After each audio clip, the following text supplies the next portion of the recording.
अस्सलाम वालेकुम, मैं आपके साथ नताशा सेठी और लॉ गेट के हवाले से आज क्वेश्चन जो क्लास में पूछे गए स्टूडेंट्स के उसमें से एक क्वेश्चन मैं आपसे शेयर करूंगी कि लॉ गेट में जो हमें सेक्शंस याद रखने होते हैं वो हम कैसे याद रखें। तो सेक्शंस याद रखने का कोई ख़ास ऐसा तरीका नहीं है, कोई ऐसा मैं कहूँगी कोई घोल के पिलाने वाली तो चीज़ है नहीं।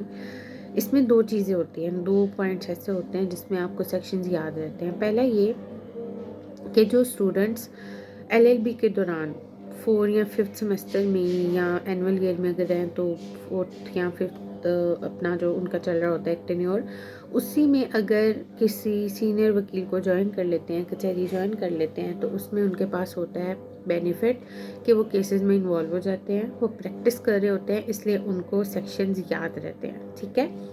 दूसरा ये कि अगर आप स्टूडेंट नहीं है, मतलब प्रैक्टिस में नहीं है और आप सिर्फ एक स्टूडेंट रहे हैं और आपने कचहरी का एक इन्वायरमेंट नहीं देखा, केसेस नहीं देखे, तो सबसे इम्पॉर्टेंट चीज़ जो है वो आपके पास है आपकी बुक।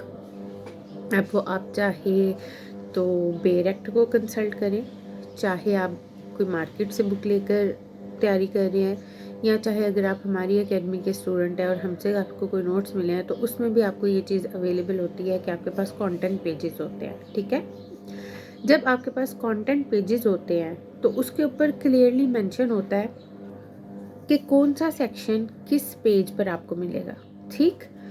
अब हमारे नोट्स के हवाले से हमारे जो वन लाइनर नोट्स होते हैं उसमें आपको क्लियरली जो कंटेंट्स होते हैं वो आपको मिल जाते हैं, साथ आपको मेंशन होता है कि इस सेक्शन में क्या कहा गया है और इसकी पनिशमेंट कितनी है। ठीक है।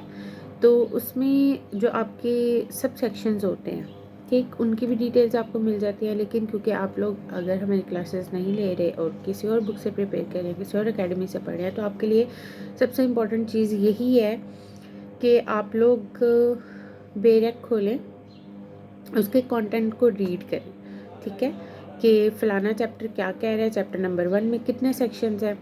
मोस्टली आपको ये भी क्वेश्चन पूछा जाता है कि चैप्टर नंबर 1 में कितने सेक्शंस हैं। ठीक है।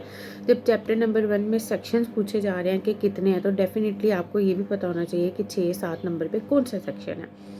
अब यहाँ पर क्योंकि हमारे पास कोई एक बुक तो है नहीं, सीआरपीसी है, सीपीसी है, क्यूएसओ है, कॉन्स्टिट्यूशन है, इसके अलावा आपके पास जो लॉ वाले स्टूडेंट्स हैं उनके पास स्पेसिफिक रिलीफ एक्ट भी है।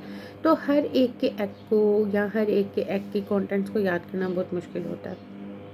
मैं यहाँ पर एक और भी बात कहूँगी कि कुछ स्टूडेंट्स पीपीसी में बहुत अच्छे होते हैं, कुछ स्टूडेंट्स क्यूएसओ में बहुत अच्छे होते हैं, कुछ स्टूडेंट्स का कॉन्स्टिट्यूशन बहुत अच्छा होता है। ज़रूरी नहीं है कि हर स्टूडेंट हर बुक में ही अच्छा जाए, क्योंकि जैसे आपको पता है कि जब आप यूनिवर्सिटी में जाते हैं या कॉलेज में भी पढ़े होते हैं तो हर सब्जेक्ट का एक टीचर होता है। ठीक है। अब हर सब्जेक्ट के टीचर ने अपने सब्जेक्ट पे ग्रिप रखी हुई होती है, तो यही चीज़ आप स्टूडेंट्स हर बुक के साथ नहीं कर सकते, आप हर बुक के माहिर नहीं हो सकते। हाँ, लॉ गेट में ये है कि आपके पास शॉर्ट सिलेबस जो होता है उसको आपने कवर करना होता है। पहले तो ये सिलेबस बहुत लेंथी था, लेकिन जब से ये अपडेट हुआ है तो तब से आपके पास सिलेबस जो है वो बहुत लीनियंट सा आ गया है। लेकिन अब इसमें मुद्दा ये है कि सेक्शंस को कैसे याद किया जाए। तो सेक्शंस को याद करने के लिए सिर्फ यही 2 तरीके हैं जो मैं ऑलरेडी आपको बता चुकी हूँ। पहला ये कि अगर जो प्रैक्टिस में है उन्होंने जल्दी ज्वाइन कर लिया कचहरी, तो उन्हें पता है कि कौन सा सेक्शन किस पे जा रहा है और उसकी क्या पनिशमेंट है। ठीक हो गया।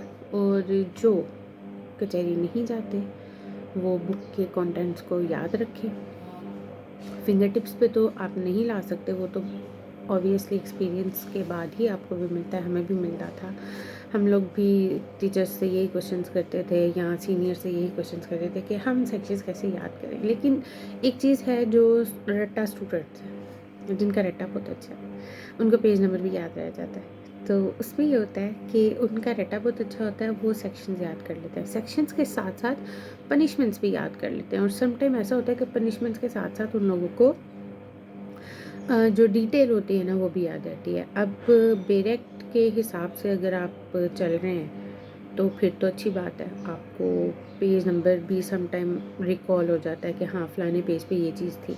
लेकिन अगर आप पेरेक्ट नहीं पढ़ रहे और मार्केट की कोई बुक लेकर जस्ट गो थ्रू कर रहे हैं या यूट्यूब के लेक्चर्स लेकर जस्ट गो थ्रू कर रहे हैं, तो फिर तो आपको टफ लगेगा।